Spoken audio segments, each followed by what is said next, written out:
Well, welcome, Dina, to the Moms of Tweens and Teens podcast. I am so excited to talk to you today. Thanks for having me. It's great to be here. Well, you have written quite a few books on sex, and I'm just going to list just a few of the books you've written. 30 Days of Sex Talks for ages 3 to 7, empowering your child with knowledge of sexual intimacy. 30 Days of Sex Talks for ages 8 to 11. You also have one for 12 and up. You also have another book, How to Talk to Your Kids About Pornography.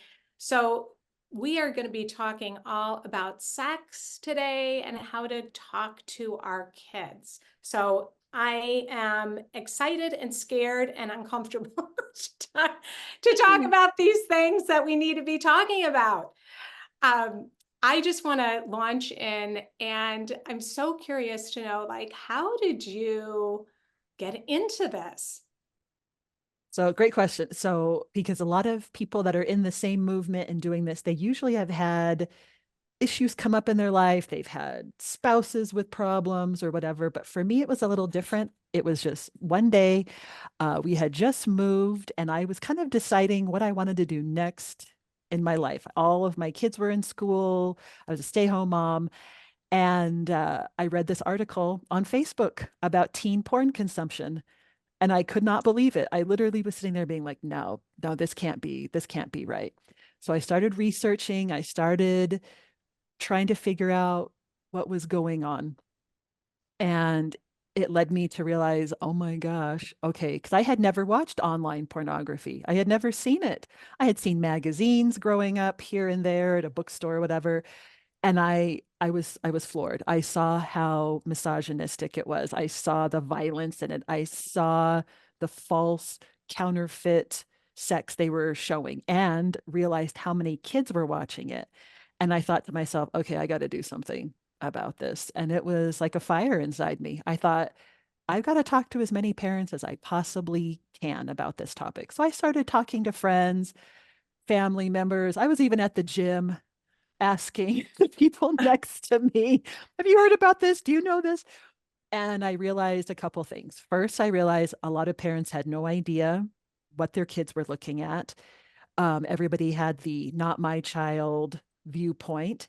And then I also realized they were scared to even talk about sex because I had thought, how am I going to get parents to talk to their kids about the dangers of online porn without if they're not even willing to talk about sex? So that was the first books that we did were the 30 Days of Sex Talks series. And we put out a new second edition last year in late 2023. And so that's the one that you mentioned was the new second edition.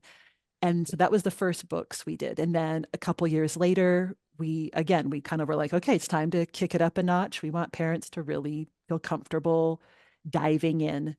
So we wrote How to Talk to Your Kids About Pornography. And we've written some other books, like how 30 Days to a Stronger Child. We've written some children's books on healthy body image and using technology for good and understanding media because there's so much in the wallpaper of our lives that is talking and teaching our kids different things. And most of when it comes to sex and our bodies and love and intimacy, it's mostly false or unhealthy messages out there. And so we want to help parents really empower their kids with healthy knowledge about the positive, wonderful parts of intimacy, but the realities that are out there that are shaping our sex lives and our kids' sex lives. They are inundated today with all different kinds of messages. Oh, for real. I mean, I would ask your audience to think about, you know, were you exposed to even 10% of what your kids are exposed to on a weekly, monthly basis? They are exposed to probably 1,000% more hypersexualized media than we were. You had to really seek it out. There was innuendo, but there was not the in your face stuff that is all around them, whether it's on the playground, if it's from billboards, if it's walking in the mall, if it's at the checkout counter while they're doing their homework and stumbling upon something innocently. It's just so much more than you or I was ever we're ever exposed to. Yeah. And how do you, what do you think some of the messages that they're getting are from all the being inundated with so many different messages? Like, can you think of like Mhm. what like the top five are that you see? I would say the top five, so there's a lot. So I would, one of the You things can go I over was like, five yeah, if you need to. I was like, one of the big things is that relationships are optional. They're not important. That, and if they are, they're a joke or they're a punchline, like and even in the some of the most fun comedies that are out there, oh, let's make dad look like an idiot. And mom is always trying to pull one over on dad. So right there, we have these unhealthy relationships, or we have the idea that relationships are totally optional. Another message that our kids are being is that me first, my needs first. Mm, So, and that is probably the biggest message, say in pornography, right? My needs, my sexual needs above anybody else's. It's all about my pleasure. You're just, a decorative object for me to act out on. And it's typically the woman, right, who's being acted out on. But there are other messages. That's another one. I feel like there's a lot of messages teaching our kids to pit themselves against each other, men versus women, not let's do this together. Whether that's working together, whether that's having a healthy relationship, or let's have sex together, it's not about mutual respect and kindness. That is, again, mm. it's optional. And that to me is an extremely unhealthy, unrealistic message, right? So we have these messages. We also, of course, have all the body image messages. You're never going to be good enough. You're never going to be beautiful enough or hot enough. So you need to buy this product. You need to look this way. You need to have this hair, this makeup, and you have to fit into this tiny mold. Otherwise, you're not, desirable. You're not attractive. And that leads to a whole bunch of other messages and problems. But I would say those are probably the hugest ones they're so big, they have threaded their way into the fabric of our lives.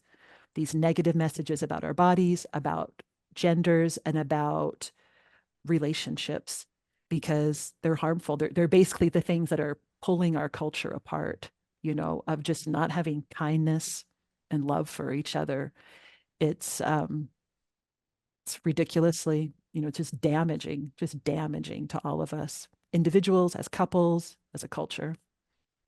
So I mean, it's just so important that we be having these conversations with our kids to sort through all of those messages that they're receiving. Absolutely. Absolutely.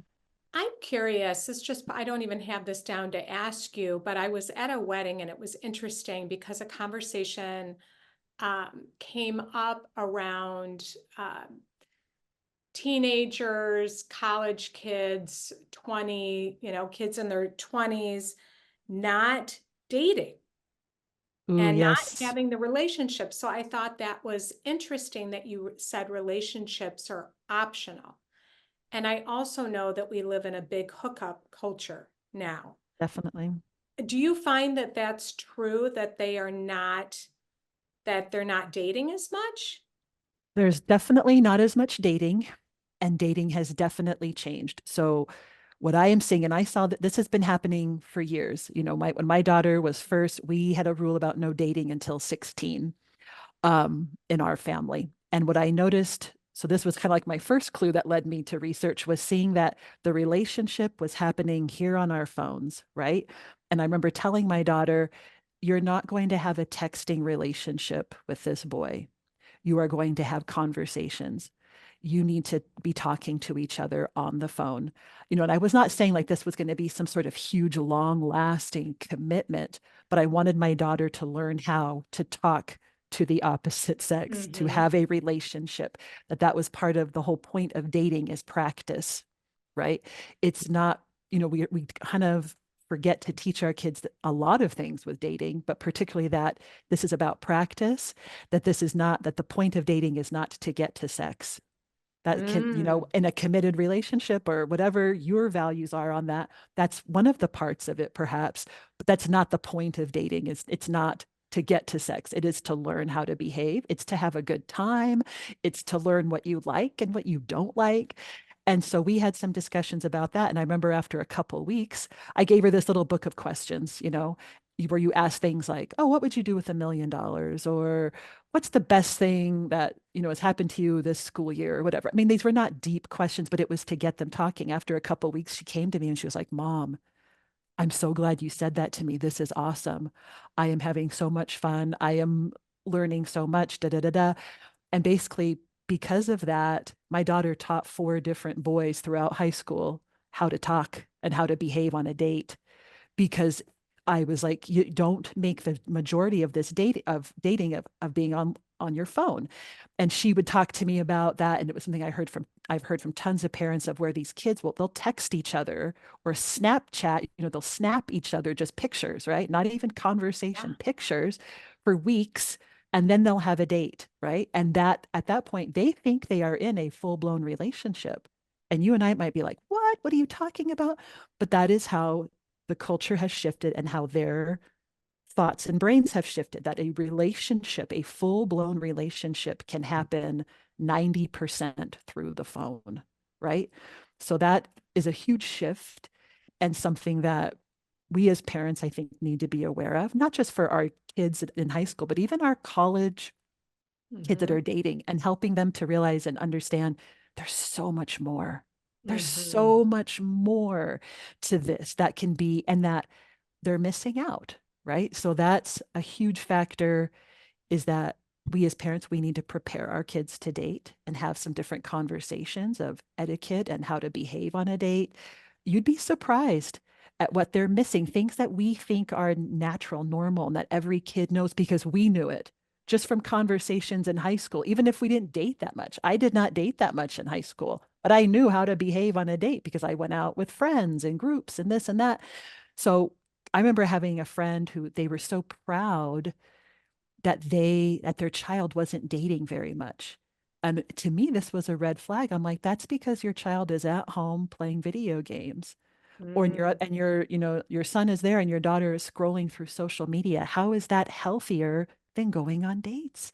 That, to me, I've always really encouraged that, right? I've encouraged group dating. I don't think single dating is good for high schoolers. I had to learn that mistake on my own, right? Something else we don't want to face, that our kids are not mature enough. I mean, it is, breaking up with somebody is really hard and really Mhm. painful.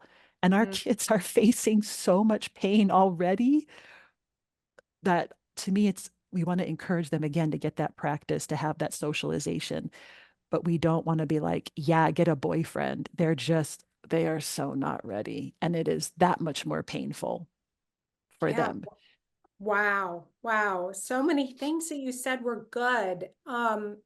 That I have not heard people talk about when it comes to dating. Like it's the end goal is not to lead up to sex. And I think that that's the scary thing when your kid starts dating in high school is, oh, I'm just glad they're not dating, because if they were dating, then that is what's going to happen. They're going to Yeah. end up having sex. So I'm just glad. Keep them at home Yeah. on their devices versus that this is an opportunity, like your daughter was expressing to you, an opportunity to get to know, what do I like in someone? What don't I like?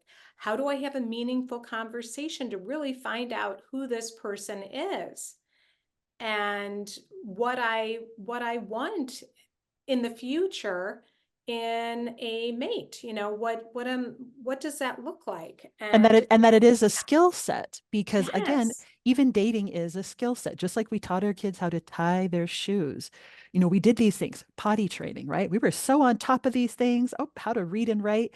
And then when it comes to relationships, these things that are actually the most long lasting, the most meaningful, the most important things, we don't train them, when this is, like you said, an opportunity. Have try to be that house that the other kids want to come over and hang out at, right? Where that is where they are talking and interacting, right? Where they are laughing together. They're not, hopefully, just, okay, they have friends over and they all just sit on their phone. We were Mhm. kind of an unpopular, even though we had a nice house at the time when my daughter, they we would not give the Wi-Fi password out to the kids, right? And they would give us this look like, oh, your mom is that kind of mom. And I'd be like, that's right, I am that kind of mom. And I would say, I would like you guys to interact with each other and talk to each other. And they would, and then they would have an amazing time, right? And have fun together. But teaching your kids, whether that's at the dinner table, well, how should we behave on a date? What do you want in a date? What do you want in a boyfriend, a girlfriend? What do you want in love, in a relationship, in a husband, and a wife? Those are sex talks. Those are part of the sex talks.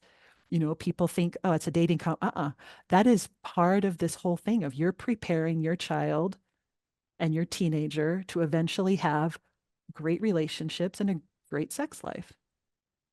And that's what I love about your books. You use the word intimacy to have, this is about intimacy. This is about having a healthy relationship. This is about having great sex. Like, Absolutely. yeah. And Absolutely. I want my children when they are, I have one married, two not, and, one still in high school, right? I want them to have great sex lives someday, So I'm preparing them young to love themselves, to have respect for themselves, to have respect for other people, to build those healthy relationships.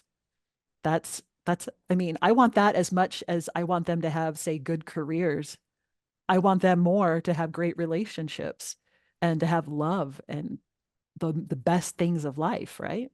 yeah, well, and I love how you were talking about having those discussions at the dinner table about what a healthy relationship looks like, and you're like, that's a sex talk, and we don't think of that. That helps me because I'm like, okay, it doesn't.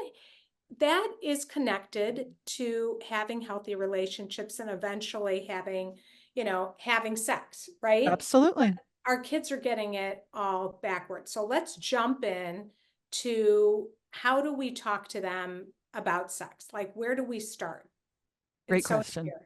So if you have younger kids, I think it's simpler. Now, a lot of parents, they may feel like they've waited too long. That's okay. To me, this is a never too early and a never too late to talk about, to share your values, your cultural background, your experience of dating and relationships. With younger kids, you're going to want to start real basic. You want to talk about, liking yourself. You want to talk about my body. My body belongs to me. I might share my toys, but I'm not going to share my body. I want my kids to know how amazing their bodies are, not for how they look, but for what they can do, and that they are so special and amazing, they're worth protecting, right? And that I'm going to do my best as a parent to help protect them. I want them to know they can trust me, that I love them more than anything else in the world, and I'm going to do everything I can to protect them. So that's a good building block right there. That is a sex talk, loving and caring for your body and knowing that it's special and amazing, right? So with younger kids, just real basic information. You know, Parents always freak out about, okay, when do we talk about penis and vagina, right? You want to talk about anatomy and get your kids comfortable. That's the getting comfortable with being uncomfortable, right? But we want our kids to know every part of their body. There's nothing wrong with your daughter knowing all the parts, right? I always ask women, like, when was it that you actually found out that your vagina was different than your urethra? And everyone laughs because it was later than it should have been for most Uh-huh. of us, right? Why was it not until 10, 11, or whenever that we knew that? It should have been at age 3 and 4 that we understand there's different parts, that I have an anus where my poop comes out, that I have a urethra where my pee comes out, that I have a vagina, right? That there's are good, wonderful parts, just like my elbow. I know what my elbow is, I can know what my vagina is. So keeping it calm and matter of fact, because the most important thing about this is, so I'm not going to create an event in having this conversation. This is daily conversation. Think about, when does your child open up? Is it at the dinner table? Is it when you're laying them down for bed and you're reading a story and maybe you get in bed and lay with them and they chat with you? Use those times. Is it in the car driving? Hither and, figure that out. And then you want to have those, because we need our kids. This is the most important thing. We need them to be able to recreate that conversation. when they have a question, when they've heard something, or heaven forbid, if something has happened to them. We need them to be able to tell us accurately as a young child can, and share with us what their thoughts are, what they, maybe you explain to them what their body parts were, and they're always going to miss something. Even and when you get to the mechanics of sex and, having that conversation, they're going to forget, they're going to miss something. And I think parents freak out and think that's the first conversation. No, you lead up to it. Start with the easy conversation. Start where you're comfortable and where your child is comfortable. We occasionally hear from parents who, their kids, they start talking about it and they cover their ears, they run out of the room. That's okay. You're going to get there. You don't have to push that conversation today. Do the other conversations of helping them understand, their body, helping them just understand respect and kindness, having them, what do you like in your friends? Because talking with younger kids about friendships, those are the building blocks for talking about the difference between friend relationships and romantic relationships. Because Mm-hmm. that, again, is something that is very skewed and confusing for young children. I love I can't count how many parents have said to me at 7, 8, 9 years old that their kids, oh, I love my friend. Does that mean I'm lesbian? Not necessarily. What is that difference between a romantic love and a friend love? That's a Mm-hmm. great conversation. It's not threatening and it's a sex talk, right? Yes. And then when we have those conversations, that also gets us ready to talk about the opposite, right? Abuse. What is abuse? you know where how will what's a people sometimes, the classic phrase is good touch bad touch, right? But we also, you have to be careful with that, because sometimes a child that maybe has had something happen, they associate the bad touch with themselves, that there must be something wrong with me, or I'm Mm-hmm. bad because I let them touch me. And helping kids understand, uh-uh, helping them to know that adults are never allowed to touch you where you're not comfortable, right? That's another great conversation, is forced affection. Helping your kids know, again, your body belongs to you. And if your creepy Uncle Stanley wants to hug you and you don't like that, you don't have to hug them. And even with me, I might want to give you a kiss goodnight. You may not feel like it, and that's okay, because I need my kid to be able to say no.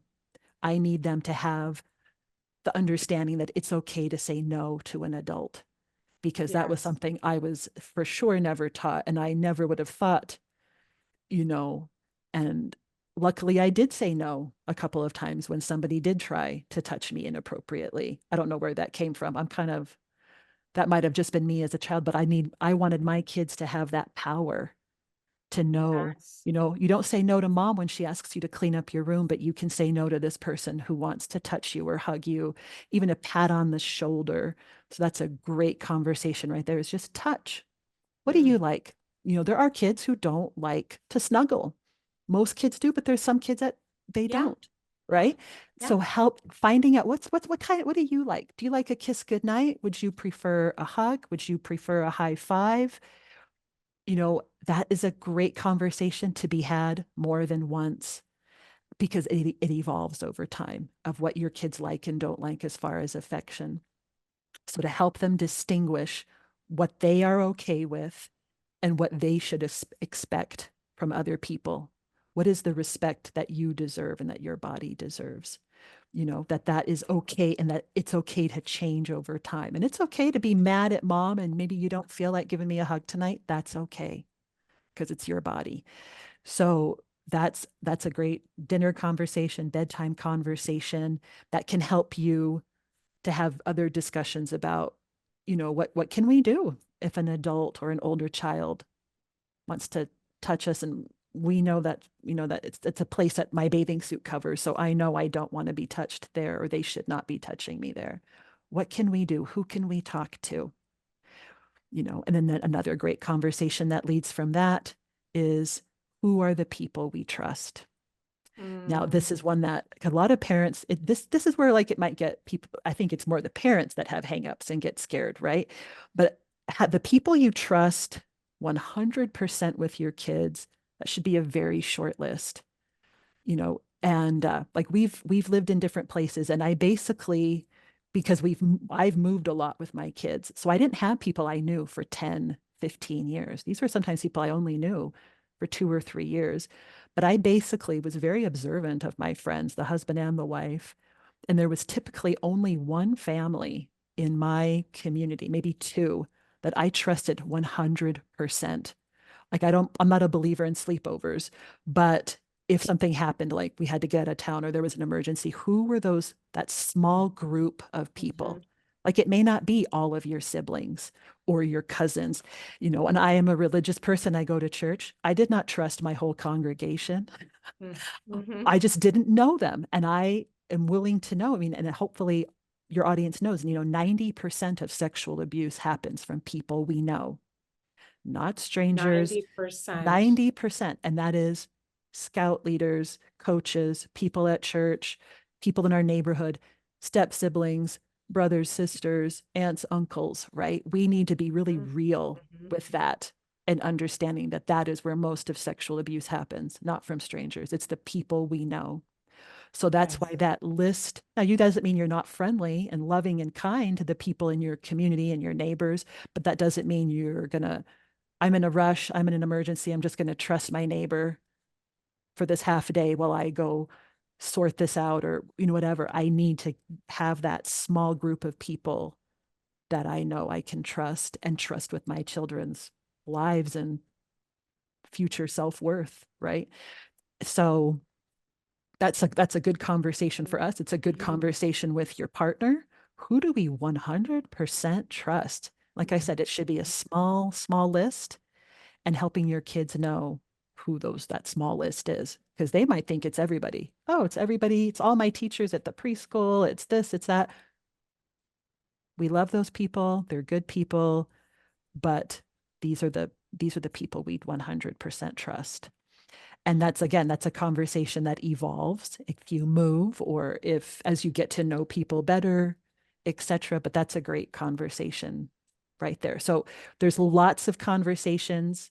And I know, sorry, I just focused mostly on little kids right there. But my point is you don't have to go straight to the penis and vagina talk, or talking about oral and anal sex and vaginal sex. Mhm. That comes with the conversation, and it needs to happen younger than you think, unfortunately, right? Because of all the things our kids are exposed to. But if you're uncomfortable or you sense your kids are uncomfortable, start with the fun, relaxed conversations. How important our bodies are, how wonderful relationships are. What does a healthy relationship look like? What does an abusive relationship look like? Respect. What do you want in a relationship someday? Those are simple. Start in those simple places. Yeah, that's great.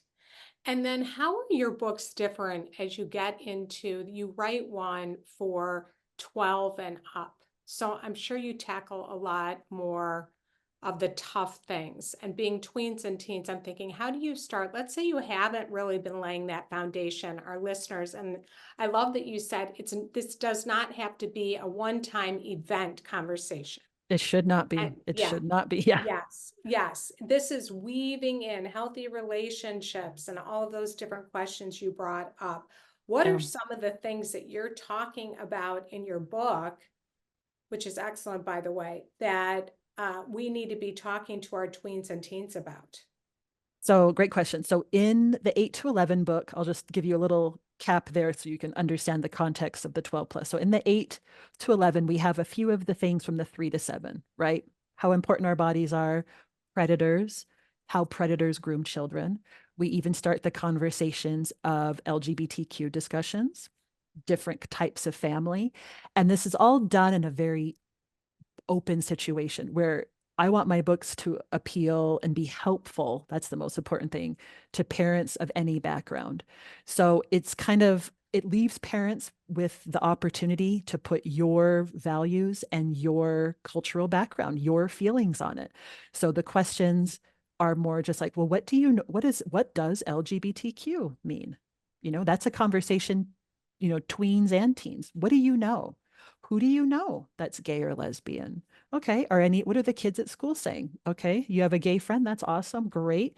Tell me about that. What do you know about what it means to be transgender? Oh, okay. What have you heard? It's always fascinating. You will learn so much from what your kids, that's also why it's so important to have these conversations, because then your kids feel comfortable telling you what they are hearing and what they are learning at church, at school, from the neighbors. And it's always way more than you ever thought. That's the crazy part. So we start those conversations. 8 to 11 as well, we have a conversation about masturbation. So same thing in the 12 plus. We have discussions of the mechanics of sex. We talk about, healthy relationships, abusive relationships, LGBTQ issues. And we talk about, then we move it up another notch where we talk about sexual harassment, unwanted sexual attention. This is an important conversation Mm, again, because it's no longer just for our daughters. Our sons are being sexually harassed. I would say not quite as much, but they are I've been surprised at, and it's not just from opposite gender. My boys definitely had unwanted sexual attention, not just from other girls, but from other boys at school. Your mm, sons and daughters will too.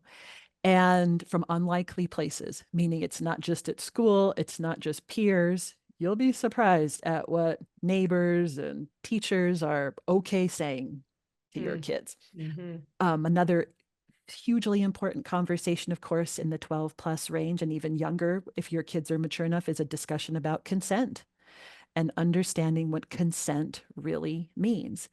That is, again, hugely important because it it's not just about vaginal sex anymore, right? We have a lot of kids who are now having oral or anal sex, thinking, oh, it's not real sex. And maybe they're more willing to have that kind of sex earlier on in the relationship because to them it's not as important or it's not as intimate.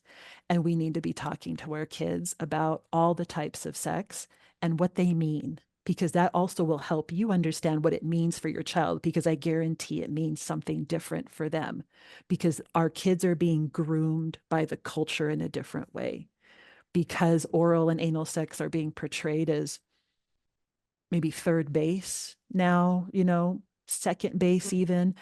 So we want to have that so we are on the same page with our kids. That's also half why these conversations are so important, is to just know and understand what your child believes and thinks and what they are being influenced by around them in the culture. Yeah, it's very confusing because I remember one of my kids coming home and saying, talking about anal sex and hearing about it and how a girl was having anal sex because she wanted to stay a virgin, and she was like all confused about it. So, Sorry, I shouldn't laugh. I shouldn't laugh. I'm sorry. yeah, but But that is to what your they're thinking and point, hearing. Yeah. yeah, And you have to realize it's not what you think. Like, meaning, okay, so a lot of people will say, might assume you and I even talking about it, that it's, oh, they maybe are conservative and don't think anal sex is okay. And I'm like, that has nothing to do with it. I get upset with articles, like an article that came out in Teen Vogue a few years ago, talking about anal sex and talking about how this was a great alternative, la, la, la. What I read into that was this was a please your man kind of article. And this was what this is what Teen Vogue thought was cool and hip to be sharing with our teenage girls. And I'm reading through this, there was nothing. So let's say you're a very liberal parent, there was nothing in there about pleasure for the teenage girl. There was nothing in there about mutual respect, about love, about building a relationship, and certainly nothing about her pleasure and how much she might like it or not like it.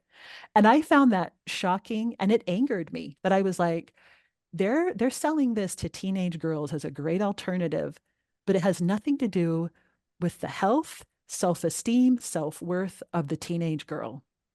It was, wow. and I was like, and they were calling them that they thought they were probably being so cool, hip, and liberal. And I was like, no. As a liberal person, I was very offended by that article, not because only it's, dangerous to be encouraging teenagers. And that's not, again, okay, for one thing, it's silly to encourage because how many teenage boys do you think are really going to be knowing how to pleasure a girl or a woman, for one thing, and being gentle in something like anal sex, where we know that anal fissures and there's all kinds of health risks basically with anal sex. But again, none of that talked about in this article. And I was so frustrated with this. And again, then like, and then you would know that anybody poo-pooing this article would immediately be written off as conservative or religious. And I'm thinking, no, this is just bad information for teenagers. And so that is kind of what we're up against as parents, that we need to think Mhm. about it, that let's not break this down into liberal, conservative, or Mhm. religious, non-religious. There's so much bad information out there for parents and kids that that is where they need us. That is where our kids need us. And so where it's so important for us as parents to get over our discomfort or get comfortable with being uncomfortable and talking about these things, because one, nobody loves our kids as much as we do and cares Mhm. about them. No one knows them as well as we do. And that is why it is so important for us to have these conversations, whether they're 4 or 5 or 15 or 16, that it's so important for us to give our kids perspective in what all this information really means. Wow.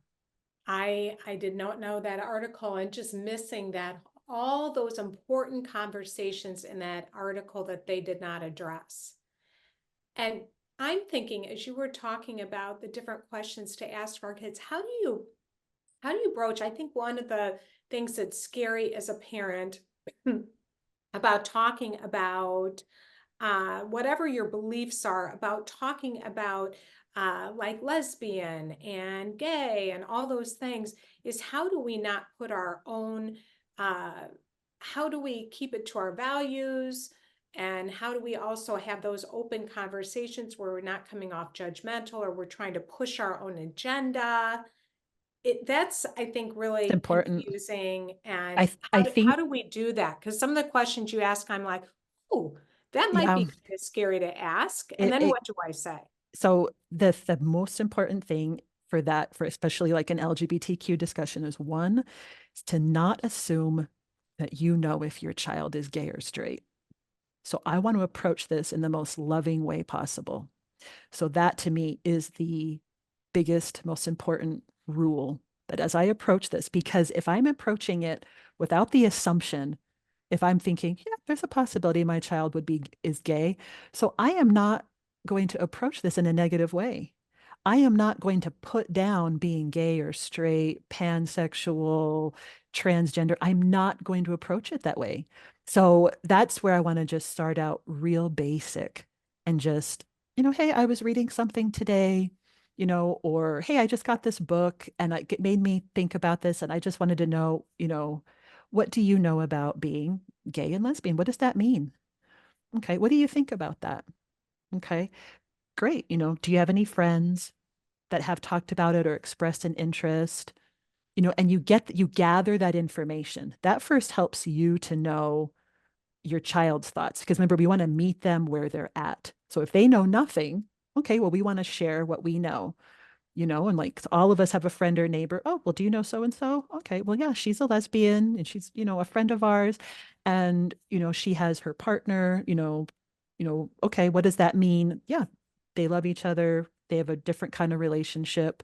What do you know about being straight? Okay. Oh, your dad and I, yep, we're married. That was, our preference, blah, blah, blah. And so helping your kids, so meet them where they're at, but also just never assume that you know what's going on inside. That right there will guide you in that conversation to make sure that you're doing it in the kindest, most loving, non judgmental way. And also helping your kids know, beginning, end of the conversation, whenever, that whatever they choose to be, that you're going to love them no matter what. That's also huge. I remember, and I've reiterated this to my kids many times. I go, it doesn't matter what you do. If you choose to live your life the way I do or not, there's nothing that can stop me from loving you. You could maybe even commit a crime. You could do this or that. I just don't know how to not love you Mm, no matter what. And my kids have known my values and know where I've come from and how I've been raised because we've talked about these things over the years. And just reminding them, it doesn't matter to me what, mm, whether you're gay, straight, lesbian, trans, I love you. I can't stop. I don't even know how. Am I always going to say the right thing? Nope. And that's where I need your help to let me know if I say something that's mean or rude, or offensive, please let me know, and we'll see what we can do, because that's also another whole thing, right? Because our kids their language and how they're being like what they're learning from the culture is different. Kind of like how, there's certain things that my dad would say, I would never in a million years say, right? To me, it's like it was so sexist. He was raised in a different time and different culture. We were raised in a different time and culture than our children, right? So yeah. we want to be open to that. Doesn't mean we're always going to 100% agree, right? But I'm open to hearing your suggestions. I'm open to hearing what you have to say. And just like, always, like I said, reminding them, I love you no matter what. However you choose, if you're struggling with something, I want to know about it. Not because it's like fascinating, but I want to be on your team. And I want to help you as much as I can as your mom or dad. Mm-hmm. Yeah. Yeah. I love you no matter what. So pornography, and I know we're getting towards time, but I have to ask you about the whole pornography. How do you begin to have the conversation about, because they're inundated, they're going to see it nowadays. That's a sad thing. How do you have the conversation around porn versus healthy sex? What would you say to our listeners? Right there, you just started it perfectly, is how I would, you can bring it up. I know this is everywhere. You've seen it, or maybe you're going to see it. Even asking them, you can even ask, when was the first time you saw it? Because most kids have seen it. When was the first time? Oh, I saw it at my friend's house. Oh, I saw this YouTube video came up, blah, blah, blah. Real casual, real calm. And saying, this is everywhere, and saying, this was not everywhere when I was a kid. And so I know, like, I didn't see this until I was 25 or 36 or whatever. When was the first time you saw it? And then they will pretty much, they're typically pretty frank and it's like, oh yeah, I saw it, I've seen it 5 times, or cousin so and so showed it to me at the Christmas party, or, whatever. They have seen it now. If they have never seen it, you can say, okay, that's, I'm glad you haven't seen it, but you're going to. You're Mm-hmm. going to. And for a younger child, let's say, you know, being real basic, do you know what that word means? What does that word mean? It's naked, and explaining it real simply. It's naked people. Sometimes they're doing a sexual act. Sometimes they're just naked. Sometimes it's a picture, but it's typically a video. That's something important to point out because, again, remember, for us as kids, it was a picture. We hardly ever saw videos of it. You had to really seek it out, right? Mm-hmm. But now it's everywhere, and letting them, and so starting that conversation of, and of course, then sharing your thoughts and feelings. And if you have a rule about it, I don't, this is something I don't think is appropriate, and this is why. And helping them understand the difference between that light and dark. If we want our kids to even understand healthy sexuality, they have to understand that there is something dark out there, pornography, that has false messages. You want to explain why you're okay with it or why you're not okay with it. For me, I'm not okay with it. And I've explained to my kids, to me, it's very hateful towards women. Women are always, not always, but typically put in a position of powerlessness. There's name calling, there's spitting, there's hitting. This is not what real sex looks like or should look like. That sex, healthy sex, is about mutual respect and love. And if you believe that's part of a committed relationship, share that with your kids. Why? Right. And then it's always important to share the why. Okay. Not that's bad. Don't look at that because I said so, or because it's gross, because it's nasty. You don't want to do that because then that's where, okay, I've seen it. It's nasty. That's where those feelings of shame Okay. and the secrecy starts. Right. So that's another great discussion that we have in our book, is a discussion about shame and guilt, right? And how a lot of people they turn sex into something dirty or nasty, and that you want to explain that sex is good and wonderful and positive, and why you believe it's wonderful and amazing, that it's not you that think sex is dirty and bad and so we shouldn't talk about it, but that it is something special and wonderful. And so that's why we want to keep it that way, and that pornography is the opposite of that, and helping them understand that when they do see it, that it's fake, right? That it's made for the purpose of making money. That to me is something to understand. This is not a liberating, amazing experience. These are women and men that are being exploited, that are being paid very little to expose their bodies and something that could and should be an intimate act. Instead, they are doing this for the sole purpose of making money, right? Mhm. That this is not something about art and love. That's something else important. I think it's super important to explain that difference between, that's why intimacy is such a focus of our book, because pornography has no intimacy. There's no handhold. Well, there's a little bit now. Okay. The porn that they are now gearing towards women, right? They have porn for women now, feminist porn. They add about 30 seconds to a minute of hugging and kissing. Okay. This is the bone they're throwing to women. Like, oh, see, it's porn for women because there's 2 seconds of kissing and hugging, and then they get right down to the act, right? Because that's what most porn is. It's just the act. And what's silly to me, because I remember being at a sex ed conference and this woman being like, oh, porn is great. You just need to watch feminist porn. And when and like, no, the feminist porn ends typically the same way. It typically ends with body punishing sex for the woman, meaning he's just pounding into her. And I'm like, yeah, this is so liberating. This is so amazing. It's so feminist. I'm like, this is garbage. It's like, to me, that's like the hypocrisy of it all. The joke of it Yes. all is that there's nothing liberating, special, or amazing. This is devoid of intimacy. Like I said before, it's all about my pleasure, make sure I get off. And if my partner gets off too, good for them, like, and that is where I worry. We have every future lawyer, doctor, policeman a lot of times getting their sex ed, right? Most of our kids are getting their sex ed from pornography. And that's typically because parents are not talking, are not opening their mouths, sharing their wisdom with kids of what sex, the potential and the greatness of sex, what it can be, what it was meant for, like that. So we have this huge disconnect of parents not talking and kids being raised on this counterfeit version of sex. This McDonald's, to me, it's McDonald's cheeseburger sex, right? When you think Yeah, of all the perfect food, way to put it. when you, McDonald's cheeseburger yeah, like sex. when you think of all the food in the world, all the delicious, amazing food out there, and then you have these companies online telling you this is what sex is. Here's a Big Mac. And you're like, that's the big liberating sex picture you've given me. I'm like, no, sex is so much more than that, right? So hopefully we can help our kids understand that.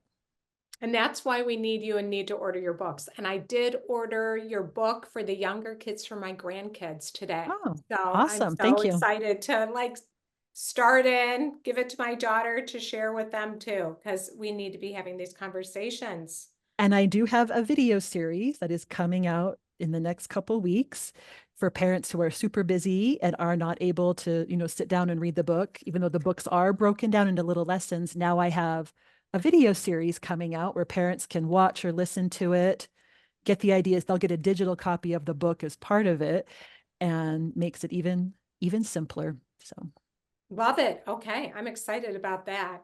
So Dina, tell them where to find you. we're at educateempowerkids.org. And of course, we're on Instagram and Facebook and Twitter and all that good stuff. But the website and where you can find the video series and the books, educateempowerkids.org. The books are also on Amazon, the 30 Days of Sex Talks and all of our other books. But the website is the main hub, because there's also tons of other free resources on there. And our email list, you get 2 free ebooks from joining our email list. So there's always, I'm a big believer in free and inexpensive stuff. So Yeah, and all and you have the digital version. You can get the book, but you can also get it in digital version. You have absolutely. wonderful resources and blog posts and yeah, and those free books. So yeah, so check that out. Educate and empower. EducateEmpowerKids.org. EducateEmpowerKids.org. Okay. Well, thank you so much for being Thank here. you. Thanks for having Yeah. me.